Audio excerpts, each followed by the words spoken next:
नमः सिद्धेभ्यः। नमो जीर्णाणम। सभी को सादर शुद्धात्म वंदन। आज भाद्रपद कृष्णा दशमी का शुभ दिन है और आज ही के दिन जो सोनगढ़ से प्रतिदिन प्रसारित होने वाले संदेश है उसमें से आज का संदेश पूज्य गुरुदेव श्री के वचनामृत के आधार से लिया गया है। बहुत ही सुंदर संदेश है जो आगम के मूल रहस्य को बताने वाला है। संदेश इस प्रकार है, पाठ करते हैं। संयोग का लक्ष्य छोड़ दें और निर्विकल्प एक रूप वस्तु है उसका आश्रय लें। वर्तमान में त्रिकाली गायक वह मैं हूँ ऐसा आश्रय कर। गुण गुणी के भेद का भी लक्ष्य छोड़कर एक रूप गुणी की दृष्टि कर। तुझे समता होगी, आनंद होगा, दुख का नाश होगा। देखिए कितना सुंदर ये प्रेरणादायक प्रसंग हमारे सामने प्रस्तुत किया है संदेश के रूप में। वो कहते हैं ना, आर्ट ऑफ लिविंग, जीवन जीने की कला। तो जीवन जीने की कला एकमात्र जिन दर्शन के साथ आपको बहुत ही परिपूर्ण रूप से मिलेगी। जीवन में कोई भी परेशानी आ रही हो, कोई भी कठिनाई आ रही हो, आप जैनागम के कोई भी अनुयोग को खोलकर देख लें, आपको वहाँ से शांति ही शांति प्राप्त होगी। क्यों? क्योंकि समस्त परेशानियों का एकमात्र यदि कोई बोलते ना परमानेंट इलाज है तो वो जैनागम में है। कभी आपको डिप्रेशन नहीं आएगा यदि आपने जिनवाणी के साथ मैत्री कर ली। यानी जिसने जिनवाणी सच्चे देव शास्त्र गुरु के साथ अपनी सच्ची मित्रता बनाई है वो जीवन में कभी हार नहीं सकता, कभी परेशान नहीं हो सकता, कभी उसे डिप्रेशन नहीं आएगा, कभी वो सुसाइड करने का नहीं सोचेगा। देखिए कितना सुंदर है ये जैनागम। आप इसके रहस्य को समझें, इसके अंदर डूबे, एक एक शब्द को अपने अंतर में महसूस करें, उसको अपने जीवन में अप्लाई करें तो आपका लाभ कल्याण ही कल्याण होगा। लौकिक कल्याण तो होगा ही होगा, लेकिन लौकिक हो चाहे नहीं हो, लेकिन पारलौकिक कल्याण तो आपका होगा ही होगा। जो आपको शाश्वत शांति का मार्ग देने वाला है वो एकमात्र ही हमारे जैनागम और जिन देव शास्त्र गुरु हैं। तो देखिए यहाँ पर हम इसका अर्थ समझते हैं कि क्या कहा है कि संयोगों का लक्ष्य छोड़ दे। संयोगों का लक्ष्य छोड़ना ही का नहीं छोड़ना सबसे बड़ी परेशानी है प्राणी मात्र के लिए। देखिए संसार के प्राणी मात्र दुखी हैं और ये सभी प्राणी सुखी होना चाहते हैं, सुख का मार्ग चाहते हैं। कौन? संसार के समस्त प्राणी। मैं किसी एक पर्टिकुलर पर्सन की बात नहीं कर रही हूँ, मैं संसार के समस्त प्राणी मात्र की बात कर रही हूँ। उसमें वो एकेंद्रीय से लेके पंचेंद्रीय तक के जीव आ गए, सभी दुखी है। अब आप बोलेंगे एकेंद्रीय निगोदिया जीव को क्या दुख है, लेकिन उसे देखिए कितना दुख है। अक्षर के अनंतवें भाग का तो उसके पास ज्ञान है, आयु इतनी अल्प है कि उसके पास सोचने समझने की तो शक्ति नहीं है, लेकिन वो विचार भी करे तो किसका करे। इतनी देर में तो उसका 18 बार श्वास के एक समय में 18 बार उसका जन्म मरण हो जाता है। तो कब वो सोचेगा, कब विचार करेगा? तो वो जन्म मरण से ही दुखी है कि बार बार जन्म मरण हो रहा है। तो देखिए संसार के सभी प्राणी क्यों दुखी हैं? क्यों? क्योंकि उनके लक्ष्य कहाँ है? संयोगों की तरफ। संयोगों की तरफ लक्ष्य है, इसलिए वो दुखी है। अब ये संयोग क्या है? जैसे हम मनुष्य हैं, ठीक है, हम और की बात नहीं करते जो हमारी पर्याय नहीं है। हम मनुष्य पर्याय में हैं, संगी पंचेंद्रीय हैं। तो हमें क्या हुआ? ये शरीर का संयोग मिला। इस शरीर के संयोग से हमारे 9 कर्म का जो बंधन हुआ ना, उससे ये हमारा शरीर का संयोग मिला। और इस शरीर के संयोग से हमें स्त्री, पुत्र, माता पिता, हमारा बिजनेस, ये सब इसी के संयोग से मिला ना। जब ये शरीर ही नहीं होता तो हमारे माता पिता कहाँ से होते? माता पिता नहीं होते तो हमारी शादी नहीं होती है, पति पत्नी कहाँ से आते, बच्चे कहाँ से आते? तो ये सब किसके संयोग से आए? इस शरीर के संयोग से। और ये शरीर किसके संयोग से आया? तो 9 कर्म के संयोग से, जो हमने द्रव्य कर्म और भाव कर्म किए ना, उसके जो संयोग से हमें ये शरीराधिक 9 कर्म की रचना हुई। तो ये सब एक दूसरे से कनेक्टेड है। तो हमने क्या किया? पर में फिर हमने देखो ये शरीर हमें मिल गया, उसके बाद भी हमने क्या किया? पर लोगों से हमें उसमें हमने एकत्व बुद्धि स्थापित की। जैसे अपने स्त्री पुत्र जो घर कुटुंब है उनसे हमने एकत्व स्थापित किया। फिर उससे रिलेटेड हमने हमारा घर, मकान, दुकान, हमारा बिजनेस, धन, पैसा, रुपया, रूप, इन सब से भी हमने क्या कर लिया, एकत्व। ये मेरा घर, ये मेरी गाड़ी, ये मेरा, ये मतलब मेरा मेरा करने का ये जो हमने पुरुषार्थ किया ना, कुपुरुषार्थ, इसकी वजह से क्या हुआ, ये हमारा संयोग बढ़ता गया और इन संयोगों के प्रति हमारे विकारी भाव और बढ़े, मतलब उनके प्रति राग द्वेष के भाव और द्विगुणित बढ़ते गए, द्विगुणित बढ़ते गए, है ना, थोड़े बहुत नहीं, द्विगुणित बढ़ते गए, क्योंकि हमने जितने लोग हमारे संयोग से आए उनसे हमने राग द्वेष के भाव ही तो किए, वितरागता के भाव तो हमने किए नहीं है। कोई मित्र भी मिला, चाहे वो हमारा परिचित हो चाहे अपरिचित हो, हमने उससे भी क्या किया, राग द्वेष के भाव ही करे। तो ये जो राग द्वेष के भाव किए ना, ये छोटे छोटे से, ये सारी कर्माण वर्गणा के रूप में ये सारे हमारे साथ बंधते जा रहे हैं, है ना, क्योंकि आश्रव प्रतिपल हम आश्रव कर रहे हैं, आश्रव करेंगे तो वो बंध को भी प्राप्त होगा। तो इस प्रकार ये पर के संयोग के कारण हमारे आश्रव और बंध नित प्रति चल रहे हैं और उससे क्या होगा, नए कर्म बनेंगे, फिर और उदय में आएंगे। तो यहाँ पे कहा है कि संयोग का लक्ष्य छोड़ दे और निर्विकल्प एक रूप वस्तु उसका आश्रय ले। काहे के लिए ले, एक रूप निर्विकल्प वस्तु का, यदि तुझे सुखी होना है, यदि तुझे सच में सुख की इच्छा है, तुझे सुख की अभिलाषा है, तो क्या करना है, पर के संयोग का लक्ष्य छोड़ना है, पर के संयोगों को नहीं छोड़ना है, उसके प्रति लक्ष्य, उसके प्रति राग भाव को छोड़ना है। देखिए एक एक संयोगों को हटाते जाएंगे ना तो कभी नहीं हटने वाले। हमें सिर्फ अपना लक्ष्य बदलना है, अपनी दृष्टि को बदलना है। द्रव्य दृष्टि और पर्याय दृष्टि, दो प्रकार की दृष्टि ना, बहुत बार हमारी अभी चर्चा हमारी पूर्व क्लासों में हो चुकी है। तो ये दो प्रकार की दृष्टि है, इसमें से वो पर्याय दृष्टि को छोड़ना है और अपने अंदर की द्रव्य दृष्टि पर हमें लक्ष्य रखना है। मैंने पहले भी एक बार उदाहरण दिया था कि समुद्र को ढकना हो तो क्या करना है, समुद्र के लिए इतना बड़ा कपड़ा लाने की ज़रूरत नहीं है उसको ढकने के लिए, सिर्फ अपनी आँखों के ऊपर एक पट्टी बांध लो तो वो चीज़ें ढक जाएगी। आप जो चीज़ नहीं देखना चाहते हो तो अपनी आँखें बंद कर लो। आप दूसरे को नहीं कहना कि अरे ये विष्टा है, ये गंदगी है तो ये मेरी आँखों से हट जाए, मेरे सामने नहीं आना चाहिए, मुझे गंदगी पसंद नहीं है तो मेरे सामने गंदगी नहीं आना चाहिए, मुझे दुर्गंध पसंद नहीं है तो मेरे सामने से दुर्गंध हटाओ। तो दुर्गंध को हटाना नहीं है, गंदगी को हटाना नहीं है, आपको अपना फेस टर्न कर लेना है। आप अपना फेस उधर से हटा लो तो आपको गंदगी नहीं दिखेगी, आप आराम से चले जाओ, गंदगी हटाने की ज़रूरत नहीं है आपको, ठीक है ना। तो यहाँ पर यही समझना है कि आपको संयोगों को हटाना नहीं है, उसके प्रति जो लक्ष्य है ना वो लक्ष्य हटाना है। और लक्ष्य रखना कहाँ है, तो एक मात्र अपने निर्विकल्प एक रूप वस्तु, कौन सी है, मेरी आत्मा। तो एक मात्र निर्विकल्प स्वभावी मेरी आत्मा पर ही मुझे दृष्टि रखना है। जो मेरा द्रव्य स्वभाव है, मेरा जीव द्रव्य है, मेरा चेतनमय द्रव्य है, उस पर आपको दृष्टि रखना है, क्योंकि वो कैसा है, वो त्रिकाली ज्ञायक है, त्रिकाली शुद्ध है, तो उस पर दृष्टि रखना है। देखिए आगे आया, वर्तमान में त्रिकाली ज्ञायक वह मैं हूँ ऐसा आश्रय कर। क्योंकि मैं कौन हूँ, अपनी अनुभूति करो, आपको पर की अनुभूति नहीं करना है। देखिए अनादिकाल से आज तक जो हमारा संसार में परिभ्रमण हो रहा है, एकमात्र ये पर दृष्टि की वजह से ही हो रहा है।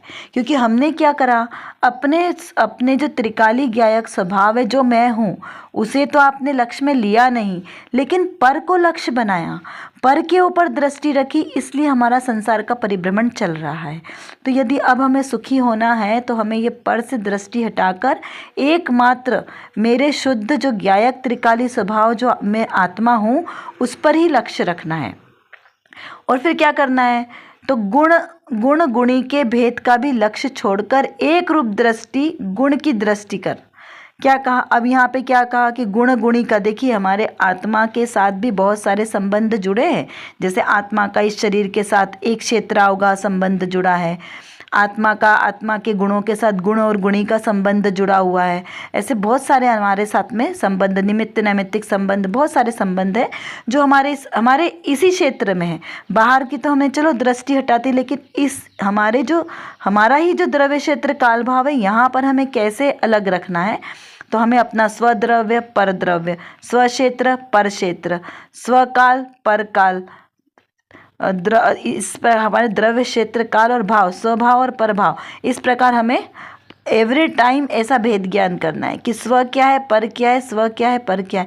तो ये जो भेद ज्ञान की दृष्टि है ना, इससे हमारा अपने आप ही लक्ष्य छूट जाएगा। तो पर तो अपने आप ही छूट जाएगा, स्व पे लक्ष्य करेंगे तो पर अपने आप ही छूट जाएगा। तो यहाँ पर क्या कहा कि यह जो मेरा एक क्षेत्रावगाही संबंध, एक क्षेत्रावगाही मतलब कि एक ही क्षेत्र में रहने वाला, मेरी आत्मा जिस क्षेत्र में रहती है उसी क्षेत्र में मेरा शरीर भी है, या यूं कहें कि जिस क्षेत्र में ये पुद्गल है उसी क्षेत्र में मेरा आत्मा आके रह रहा है, इसलिए इसको कहा एक क्षेत्र अवगाही, यानी एक क्षेत्र में रहने वाला। तो एक क्षेत्र में रहने वाला ये जो मेरा शरीर और आत्मा है ना, इन दोनों से भी हमें अपनी दृष्टि में भेद ज्ञान करना। हटा तो सकते नहीं कि हमने शरीर को खींच खींच के बाहर कर देंगे, ठीक है ना। जैसे कपड़ा कोई हमें पसंद नहीं आता तो हम क्या करते हैं, वो कपड़ा निकाल के बाहर कर देते हैं, दूसरा वस्त्र धारण कर लेते हैं, लेकिन उस तरीके से हम शरीर को तो नहीं हटा सकते।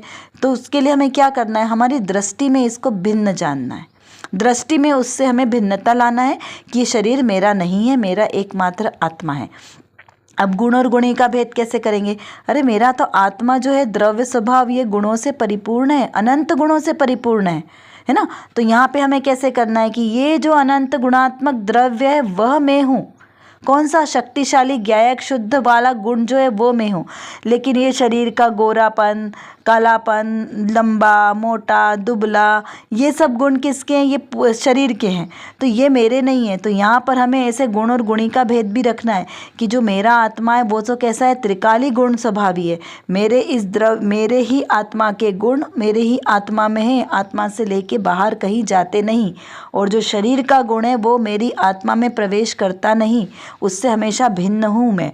तो चाहे कोई अब हमारे इस शरीर के निमित्त से कोई हमें दुर्वचन कहे, निंदा करे, स्तुति करे, तो उससे हमें कोई विकल्प नहीं होना चाहिए, उससे हमें एकत्व नहीं होना चाहिए, क्योंकि जो लोग बाहर वाले किसी को बोल रहे हैं तो किसको बोलेंगे, वो शरीर को देखकर शरीर के आश्रित बोलेंगे, और वो तो मैं हूँ ही नहीं, है ना। तो इस प्रकार हमें यहाँ पर के सभी प्रकार के विकल्पों को छोड़ना है। समस्त में समस्त, आप जब ध्यान में बैठेंगे ना तो आपको पता चलेगा कि कितने सारे आपके पास फालतू के विकल्पों को आपने पाल के रखा है, जो आपके डिप्रेशन का कारण है, जो आपके दुख का कारण है। तो उन सब फालतू के विकल्पों को आप बाहर करिए, ठीक है ना। और लक्ष्य कहाँ रखना है, एकमात्र अपने त्रिकाली ध्रुव ज्ञायक पर, और उसी पे आपको एकत्व रूप उसमें एकत्व करना है। फिर क्या कहा कि तुझे समता होगी कब, जब आप अपने त्रिकाली ध्रुव ज्ञायक स्वभाव पर दृष्टि रखेंगे, तब आप खुद ही महसूस करेंगे कि आपको कितनी शांति होगी, आनंद होगा, और दुख का नाश होगा, सुख की प्राप्ति होगी। देखिए ये अनुभूति का विषय है, आत्मानुभूति भी इसे कहेंगे। जब तक आपको अपने स्वभाव की अनुभूति नहीं होगी तब तक आपका कोई भी कार्य सिद्ध नहीं होगा। अनुभूति होना जरूरी है, सुख है तो सुख की अनुभूति होगी, तभी तो आपको पता चलेगा कि दुख का कैसे आपको नाश करना है ना। तो इस प्रकार हमें यहाँ पर सुख की अनुभूति करनी है, तो पर द्रव्यों के लक्ष्य को छोड़ना है। आप ध्यान में बैठे अवश्य एकाग्र चित्त होकर और अपने आत्मा को अनुभूति करिए कि कैसा मैं सुख स्वभावी आत्मा हूँ। आप बैठिए कि सुख दुख का अनुभव हो रहा है तो किस में हो रहा है, शरीर में हो रहा है कि मुझ में आत्मा में हो रहा है। ये शरीर तो जड़ है, यदि जो मुर्दा है अगर उसको भी अनुभूति होती तब हमें पता चलता है कि हाँ इसको और मेरे को सेम अनुभूति है, लेकिन मुर्दा तो कुछ अनुभव नहीं करता है। जब मेरे अंतर में ये आत्मा रूपी मेरा प्राण है तभी मुझे अनुभव हो रहा है कि किसी ने मुझे गाली दी, किसी ने मेरी स्तुति करी, किसी ने मेरी निंदा करी, किसी ने मुझे दुख पहुंचाया। ये मुझे पता कब चला, जब मेरा आत्मा है इसमें। तो यानी अनुभव कौन कर रहा है, मेरा आत्मा, और दूसरा बुराई कर किसकी रहा है, शरीर की, क्योंकि दिखाई कौन देता है, शरीर। मेरा आत्मा तो दिखाई देता ही नहीं है, मेरा आत्मा तो इससे अस्पर्शी है, तो भी मुझे दुखी क्यों होना है। जिसको जो बोलना है जो करना है वो करे, क्योंकि वो किसे कर रहा है, शरीर को, और वो तो मेरा है ही नहीं। आपको यहाँ पर एकदम दृढ़ता पूर्वक भेद ज्ञान करना है। तो उससे क्या होगा, बाहर में जितनी भी प्रतिकूलता आ रही है उससे आप दुखी नहीं होंगे, और जब आप दुखी नहीं होंगे तो आपका नया कर्म बंधन नहीं होगा, आपको सुख की प्राप्ति होगी। तो अगर सुख की प्राप्ति करना है तो ऐसे अपने स्वभाव का अवलंबन ले और अपने स्वभाव की सामर्थ्य को समझे, पहचाने, उसी का लक्ष्य करे, उसी को ध्यान का ध्येय बनाए, ज्ञान का गेय बनाए, तो उससे आपका सुख का मार्ग प्रशस्त होगा। चलिए अब देखते हैं हम आज की रत्नकणिका में कौन सी विशेष बात आई है। पुण्य पाप रूप समस्त जन्म मरण के राग द्वेष रूप विकारी भाव तोड़कर सदैव अपने आत्मा का ध्यान करो। जैन धर्म के समस्त उपदेश का सार यही है कि शुभ अशुभाशुभ भाव वह संसार है, इसीलिए उसकी रुचि छोड़कर सोन्मुख होकर निश्चय सम्यक दर्शन ज्ञान पूर्वक निज आत्मा में एकाग्र यानी लीन होना ही जीवन का कर्तव्य है। देखिए, ये छड़ाला जी के आधार से लिया गया है, चौथी ढाल उसका भावार्थ लिया हुआ है। बहुत ही सुंदर छड़ाला जी जैनागम की कुंजी है। समस्त चारों अनुयोग का सार एकमात्र छड़ाला जी में समाहित किया गया है। तो क्या कहा यहाँ पे कि पुण्य पाप रूप समस्त जन्म मरण के और राग द्वेष विकारी भाव छोड़कर, क्या कहा कि समस्त प्रकार के, हमें पुण्य का कभी कभी आकर्षण होता है, कभी पापों से डर लगता है, जन्म से दुखी हैं, जन्मदिन मनाते हैं तो हम खुश होते हैं कि हमारा जन्मदिन आया, मरण के लिए हमें दुख होता है। तो यानी जन्म मरण ये अभी हम क्या कर रहे हैं, बहुत छोटी छोटी चीज़ों पे खुश हो रहे हैं, उसमें हमारा सुख और दुख की कल्पना कर रहे हैं। लेकिन ये सारी चीज़ें हम अनादिकाल से कितने बार करके आए, फिर भी यहाँ पर सुख नहीं मिला, हमें अभी तक ये चीज़ों का ज्ञान नहीं हो रहा है, इसीलिए हम अभी संसार में रूल रहे हैं। तो यहाँ कहा कि पुण्य और पाप दोनों ही दुख का कारण है, जन्म मरण दुख का कारण है, राग द्वेष आदि जो विकारी भाव है इससे नए कर्म बंधेंगे तो फिर से आपका ये जन्म मरण का चक्कर चलेगा, फिर से संसार बढ़ेगा, फिर संसार आएगा तो फिर वही आप कार्य करोगे, पुण्य पाप की क्रियाएं करोगे, फिर नया संसार बढ़ेगा। इस प्रकार ये चक्र तो चलता ही रहेगा आपके दुखी होने का। तो यदि आपको सुखी होना है तो क्या करना पड़ेगा, ये चक्र को तोड़ना पड़ेगा, सीधी बात है। अगर आपको संसार से छूटना है तो जो संसार का चक्र है इसको तोड़ना पड़ेगा, कोई नया मार्ग है वो चुनेंगे तब जाके आपका परिभ्रमण रुकेगा। तो ये जन्म मरण का दुख, सबसे बड़ा जन्म मरण का दुख है, इसको तोड़ेंगे तो कैसे होंगे शाश्वत सुखी। देखिए, हमारे जो वीतरागी भगवंत हैं, जो मोक्ष जा चुके हैं, उनका जन्म मरण नहीं होने वाला, उनका कभी कोई अवतार नहीं होता, उनका पुनर्जन्म नहीं होता। जो एक बार मोक्ष चले गए वे इस संसार में कभी नहीं आते, किसी भी प्रकार से नहीं आते। और वो कैसे हैं, वही शाश्वत सुखी है, एकमात्र सुखी वही है। और जिनका बार बार जन्म मरण हो जाता है, जो थोड़े थोड़े समय में अवतार ग्रहण करते हैं, ये सब दुखी ही कहलाएंगे, क्योंकि इनको बार बार राग द्वेष के भाव है ना, और ये राग द्वेष के भाव है, ये कैसे दुख का कारण है। तो इस प्रकार यहाँ पर समझना कि अगर जन्म मरण से छूटना है तो राग द्वेष को तोड़ना पड़ेगा, पुण्य पाप के समस्त विकारी जो भाव है इन सब को तोड़कर करना क्या है। अब ये तो हुआ, हमें हटाना क्या है। करना यह है कि सदैव अपने आत्मा का ध्यान करो, एकमात्र अपने आत्मा का ध्यान करो, उसी का ज्ञान करो और उसी की अनुभूति करो। वो बहुत अच्छी लाइनें आती है कि आत्मा का ध्यान हो और आत्मा का ज्ञान हो, आत्मा से ही मेरी संसार में पहचान हो, आत्मा में दिन उदय हो, आत्मा में रात हो, आत्मा अनुभव में आए, आत्मा की बात हो। यानी दिन रात मेरे अंतर में सिर्फ आत्मा की ही बात होनी चाहिए, आत्मा के सिवाय और कुछ नहीं। मैं एकमात्र आत्मा हूँ, चेतन स्वरूप हूँ, आनंद घन हूँ, विभाव भाव मेरे में नहीं है।